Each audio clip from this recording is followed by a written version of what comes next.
confirms the existence of 100 billion insertion in 2025 General Appropriation Act, but said that the kickbacks from the insertions were received by individuals who allegedly misrepresented President Ferdinand Marcos Jr. Maniniwala ka ba dyan? No? Oo nga eh. No. Una, may video yan. Ano tingin niya sa atin ng mga Pilipino? Bobo? Stupid? Hindi, tsaka come on, give me a break, Senator Lacson. Exactly. At saka remember, andyan yung resibo, may video si BBM na sinabi niya, binasa niya yung budget before niya pinirmahan, 4,000 pahina. 'Di ba? Yun eh. So nasaan yun? Tapos biglang hindi mo alam? 'Di ba may intel ka na 4 billion? Confi fund, di mo alam yung sa sarili mo pa. Yun ang nakakatakot. Yun talaga yung red flag. Kasi, kasi kung yung nasa tao sa paligid mo is not even loyal to you and can use you to steal, magnakaw sa pondo ng bayan, hindi tama yun. Hindi siya in control. Siya yung kontrolado. 'Di ba?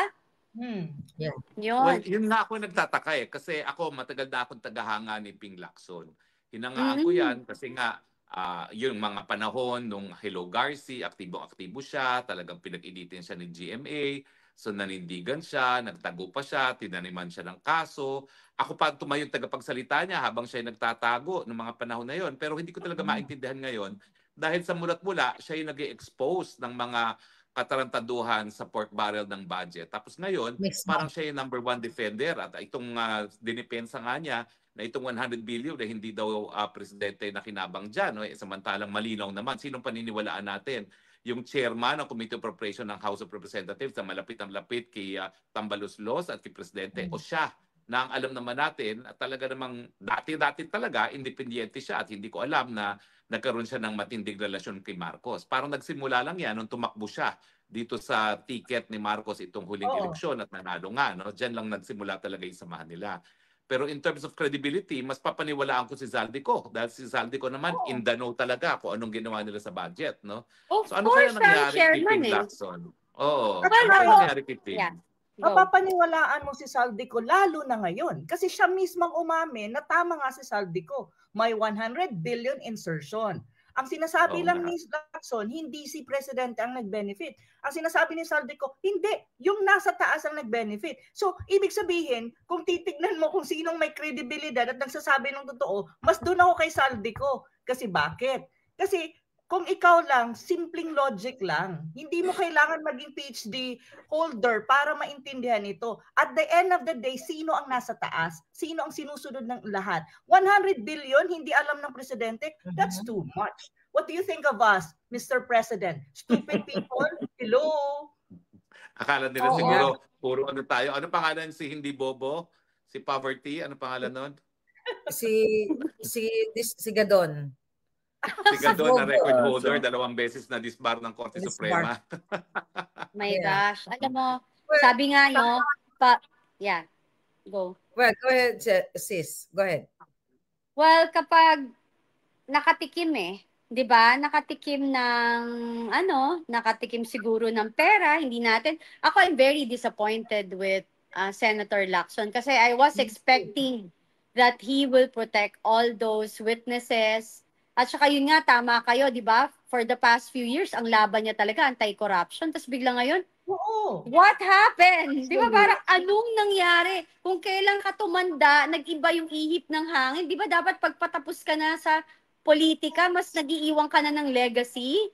Alam mo nang maganda? Meron siyang in-expose noong 2017 patungkol dito sa smuggling na yung mga sangkot doon sa Bureau of Customs, nag-privilege speech siya patungkol sa corruption dyan sa Bureau of Customs.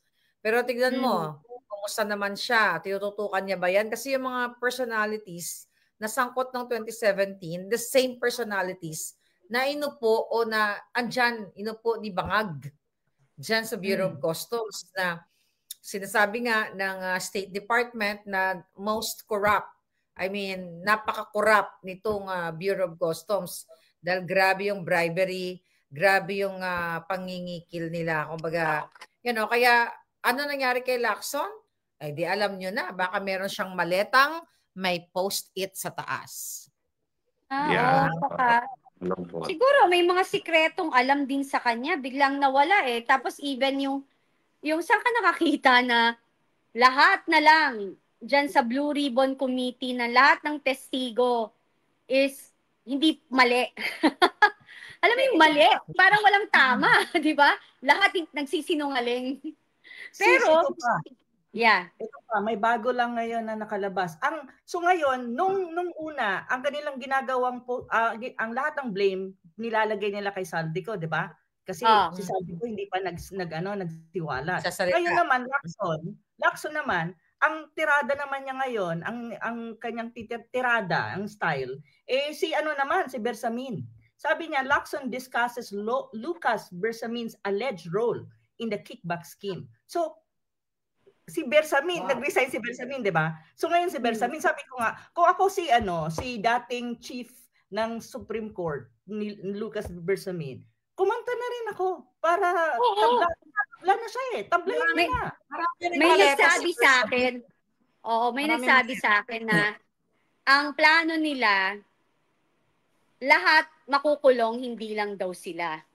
So kung ako dyan sa mga tao na nilalaglag nila, na pinapangakuan kayo, katulad ng sinasabing, dapat perfect example na yung nangyari kay Saldico na, di ba, kunwari, aalagaan, pero ngayon, siya talaga yung pinababoy siya sa binaboy nila. Talagang tinuruan nila yung mamayang Pilipinong magalit sa kanya ng todo. And kaya yung sinasabi ko sa iyo, kaya ako naawa dun kay Amina, na nauto. Inuuto nila yung mga tao, nakikinabang sila, pero yun din talaga yung ipapahamak nila. Diba? Nilalaglag nila para sa sarili nilang shield. Kung ako sa mga nilalaglag nila, ngayon, si Amina ilalaglag nila, si Bersamin inumpisahan na sa Senate hearing. Tapos yung anak, ayun ko may isa pang Bersamin na nasa loob ng anak na yun. Yung anak legislative ayun din, liaison. Nilalaglag din. Di ba? Kung ako ang nasa mga sitwasyon ng mga itong nilalaglag, ilaglagan na tayo. Tinatabla niyo ako, tablahan na tayo. Total, at the end of the day, ang makikinabang naman sa pagtatabla nila at pagsasabi ito yung bayan. Kaysa naman sa tatabla nila. Si Adrian Bersamin, pamangkin ni Luke, marami na rin sila nakulimbat. Isa yan sa ang bayan ang magbe-benefit kung tatablahin na rin nila yung tumatabla sa kanila. O tablahan na. Di ba? Ano mawawala sa kanila? Kasi, at saka matanda na siya. Kawawa na. Yung parang kung kailan ka tumanda, ganyan. Yeah. Andito pala si Agent Morales. Hello, malabo yung mata. Ang daming yan. Ang dami niyang Wala. Ako natutunan today. Oh my God, kay Gia. Gusto niyo ba tawagan ko na si Bangag ngayon? Ang sabihin ko. Gusto niyo ba pag-usapan natin si Amina? Sige. Ayan na. Agent, sandali lang. Ang sasabihin ko na magkatutunan yung lalaki, taga-Pasay. Tapos muna natin, Agent, si Ben, na sinisikatan ng araw ng mga panahon nito. Ba't may araw dyan? Ba't may araw dyan? Sandali, Agent. Sandali lang. Magkatuto yung sinasabi ni Inday na self-destructive na yung grupo ni Marcos. Hindi na kailangan ng people power. Sila mismo na ang mag-aaway. Yeah. So, parang nakikita na natin ngayon. Yung unang 2 tao na sinasabi niya na dalawa lang ang may alam sa budget. Si Saldico at saka si Tambaloslos. Ngayon lumabas ang totoo. Yung last niyang sinasabi is hayaan mo sila. Sila mismo ang mag-away-away. Sila mismo ang magkahiwalay. Yun. Parang may prophetic na si Inday. So, yeah. Let's see. Kasi 'di ba? I mean, actually kasi noon nung nilabas 'yon na video ni VP, ang una ko kasing nung sinasabi niya na 2 lang, sa isip ko kasi, parang sabi ko, hindi pa ata si VP kasi sa akin kasi ina-analyze ko. Sabi ko, si Saldico lang at si Romualdez, sabi ko parang imposible naman na walang mas mataas sa kanila na involved. Kasi sabi ko, paano mo ididiretso yan? Madali naman kasing makita kung may mga insertions dyan. Kasi pag papasok yan sa taas at pupunta yan sa Senado Hindi lang naman ang Kongreso, pati Senado. So, ibig sabihin, kapag lumusot yan, hindi lang silang dalawa ang involved dyan. Sila siguro ang nagmatik-matik dyan, magic-magic dyan. Pero hindi yan, silang dalawa lang kasi may approval yan sa taas. At papasok din, pupunta sa Senado yung budget din, nagde-deliberate sila. Lahat yan, may babaycam ka, pupunta yan sa taas. So, ibig sabihin, whatever happening in the bycam, may approval yan galing sa taas. Kasi hindi yan lulusot. I'm not kidding. Simple lang yan. Sa isang kumpanya, kahit maliit, lahat na dumadaan sa executive officer or yung pinakamataas na nag-a-approve. Alam nga na naman, hindi yan alam ng nasa taas. 100 billion ang pinag-uusapan natin. Okay lang sana yan kung 1 million. Okay pa siguro. Pero my God, 100 billion yan. Totoo yan. Yes, JM. Oo. JM, your turn. Agent Bayan. Agent ng Bayan. Agent ng Bayan. Tinatawagan ka sa tanghalang ito. Diba? Pero alam mo, naniniwala talaga ako. Talagang ang Panginoon may sariling paraan Ayan.